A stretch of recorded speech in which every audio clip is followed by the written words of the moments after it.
ক্যাম্পাসে সকল ধরনের ছাত্র রাজনীতি বন্ধ। আমরা চাই ভিসি মহোদয়ের কাছে শুনতে যে তিনি আসলে কতদিনের মধ্যে রাজনীতি বন্ধ করতে পারবেন। এই ছেলেটা নিজে স্যার 17 তারিখে গুলিবিদ্ধ হয়েছে। এইগুলার অভিযোগের প্রেক্ষিতে রাষ্ট্রীয়ভাবে এবং আপনার প্রশাসন কখন মামলা করবেন এটা আমাদেরকে স্যার আজকে জানাবেন।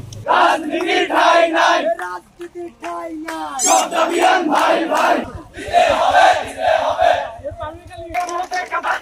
রাজনীতি নমস্কার, রাজনীতি নমস্কার, এই মুহূর্তে ডাইরেক্ট অ্যাকশন। আমাদের বিশ্ববিদ্যালয়ের যিনি অভিভাবক তার সাথে কথা বলতে, এবং আমাদের সবার দাবি এক, এজন্য আমরা এখানে আসছি। আমাদের দাবি হচ্ছে, দাবি নয়, আমাদের এক দফায় দাবি, একমাত্র দাবি, আমাদের সবার দাবি, সেটা হচ্ছে ক্যাম্পাসে সকল ধরনের ছাত্র রাজনীতি বন্ধ, সকল ধরনের শিক্ষার্থী রাজনীতি বন্ধ, সকল ধরনের কর্মচারী রাজনীতি বন্ধ। আমি আন্দোলনে গুলিবিদ্ধ হই, আমার শরীরে প্রায় 95টা স্পিনটা লেগেছে। আমি যখন ভিসি স্যারের কাছে গেলাম, শিক্ষার্থীদের সবাইকে নিয়ে যখন গিয়েছিলাম, তখন আমাদের ভিসি স্যার আমাদের বলেছিল যে তোমরা শিক্ষার্থীরা যারা সবাই মিলে যেটা চাও আমি ভিসি হিসেবে সেটাই পূরণ করব। তো এখন আপনি দেখেন যে সকল শিক্ষার্থী, আমি সহ সকল শিক্ষার্থী আমরা কি চাই যে এই বিশ্ববিদ্যালয়ে সকল প্রকার ছাত্র, শিক্ষক, কর্মচারী রাজনীতি সম্পূর্ণভাবে নিষিদ্ধ করতে হবে। আপনি কি করেন না করেন আপনাকে আমরা সময় দিব না।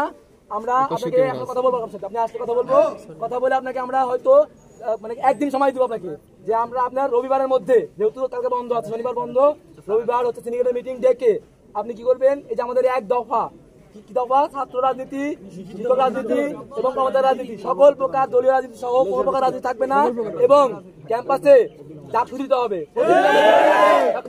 এটা আমার দাবি। গত 15 তারিখ রাতে আমাদের উপর ছাত্রলীগের যে নেককারজনক হামলা হয়েছে, আমাদের অনেক ভাই স্যার এখানে পেট্রোল বোমার দ্বারা আহত হয়েছে স্যার। এই ছেলেটা নিজে স্যার 17 তারিখে গুলিবিদ্ধ হয়েছে। এইগুলার অভিযোগের প্রেক্ষিতে রাষ্ট্রীয়ভাবে এবং আপনার প্রশাসন কখন মামলা করবেন এটা আমাদেরকে স্যার আজকে জানাবেন। আমরা 48 ঘন্টার আলটিমেটাম দিয়ে যাচ্ছি স্যার। এই 48 ঘন্টার ভিতরে আপনার সবকিছু থাকে, সব সিদ্ধান্ত আমরা চাই। স্যার প্লিজ, স্যার প্লিজ, এক মিনিট।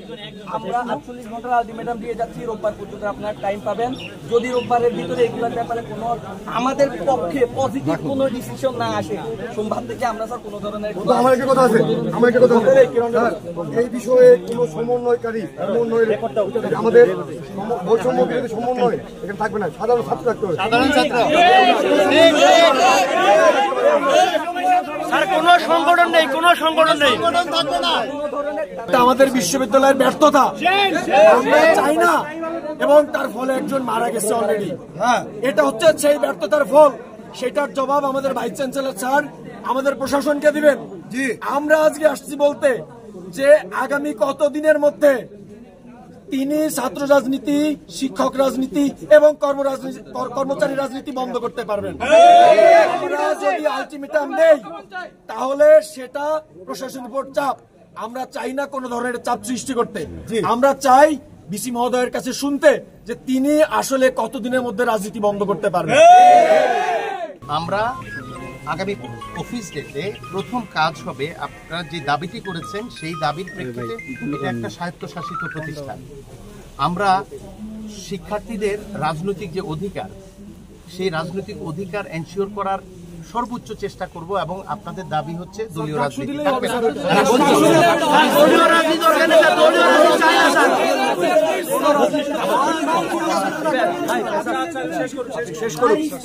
আমি বলি,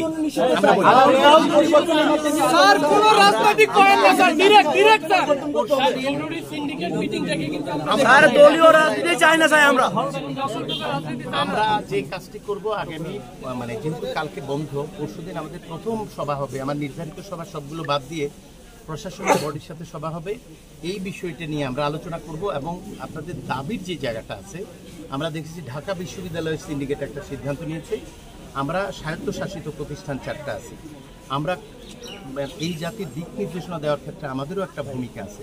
আপনাদের দাবি মানার জন্য ন্যায্যভাবে যেইভাবে সিদ্ধান্ত নিতে হয় প্রশাসনিক বডি ডাকবো এবং প্রয়োজনে আমরা অতি অল্প সময়ের মধ্যে গৃহীত সিদ্ধান্ত কার্যকর করার জন্য সিন্ডিকেটও ডাকবো। সেই জন্য পরশুদিন পর্যন্ত আমার নতুন টিম যারা আসছে তাদের সঙ্গে কথা বলার সুযোগ দিন। ফিচার ও অনুষ্ঠানের জন্য ভিজিট করুন সংবাদ প্রকাশের ওয়েবসাইট এবং যুক্ত থাকুন ফেসবুক পেজ ও ইউটিউব চ্যানেলের সঙ্গে।